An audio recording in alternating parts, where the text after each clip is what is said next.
and this is the reason also, yesterday I found in El Economista this article, about the inflation that is higher than the interest rate. The question in your exam is to estimate what is the real interest rate, and the real interest rate is the distance, is the difference between the interest rate, the reference interest rate in your country, and inflation. Let me go quickly to Banxico, to the Central Bank of Mexico. Question in your exam to calculate the real interest rate.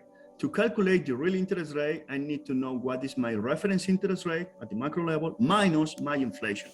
In the case of Mexico, as I mentioned before, recently, the Central Bank of Mexico decided to increase the interest rate. And they decided to increase interest rate because they had some concerns about inflation. Some economists disagree with the decision, other economists agree with the decision, and we had a discussion about it. Yeah, not only here, in many other countries. Well, the interest rate in Mexico last Thursday was jumping from 4.25 to 4.50. We increased just a little bit this interest rate. Yeah. So if I had money in CETES, for instance, here, the most popular Mexican liability to a bond, 28 days, this is the interest rate that I have. However, after 1 year, the inflation right now in my country, I'm just watching this number, could be very high. I'm watching that the inflation right now in my country is 5.8. Therefore, the real interest rate that I will receive with my 100 pesos that I had here, it's not increasing the value of these 100 pesos. Actually, we're receiving less. How much less? Well, the distance between this interest rate and this inflation, because I need money, I'm demanding money to buy real goods and real services. And these goods and services are increasing the prices. This minus this, 4.5 minus 5.8 equals 1.3, right? So the real interest rate is negative. Actually, because I had my money here, I'm losing money. It's not happening only in Mexico. Many other countries have right now concerns about inflation. And many countries are thinking that one way to escape from these inflation concerns is increasing the interest rate. But the question in your exam is to estimate, to calculate the real interest rate. I repeat, what is the real interest rate? My reference interest rate, my interest rate minus inflation. I estimate this one in the case of Mexico. Now let me look for somebody else to figure what is the real interest rate in the United Kingdom? The United Kingdom, 2.5. Positive? Yes. I asking you the real interest rate. You can see that inflation is 2.5, yes.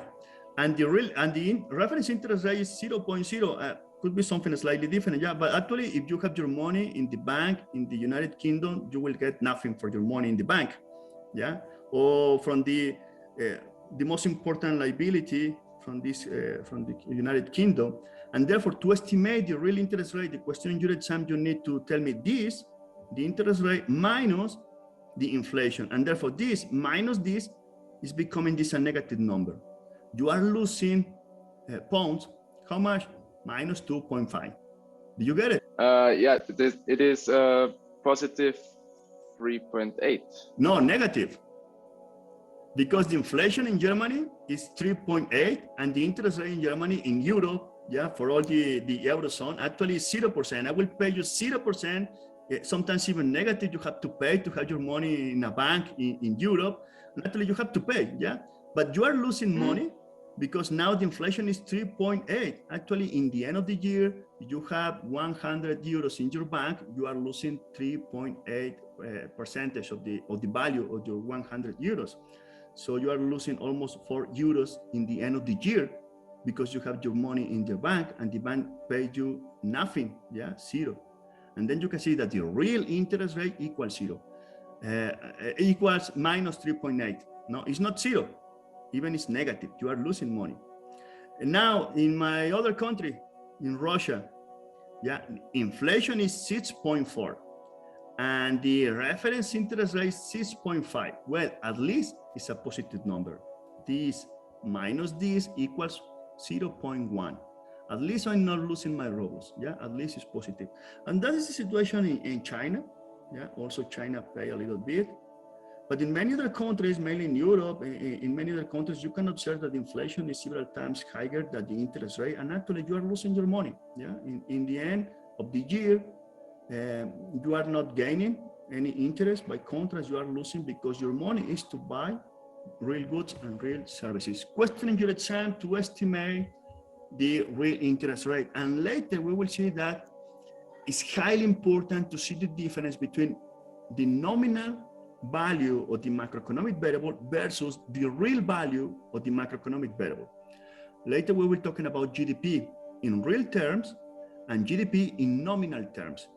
The GDP in nominal terms at current prices is not taking into account inflation. Yeah, the real GDP at constant prices is removing the impact of the inflation. And we can do something very similar almost for any kind of macroeconomic variable you are using. Yeah, the interest rate is a macroeconomic variable, and then when you are removing the impact of inflation, any macroeconomic variable minus inflation, that will provide you the real value of that macroeconomic variable. Yeah, because in the end, what is important for me is what can I do in real terms, thinking about real goods and services. That is the situation. Guys, this is 10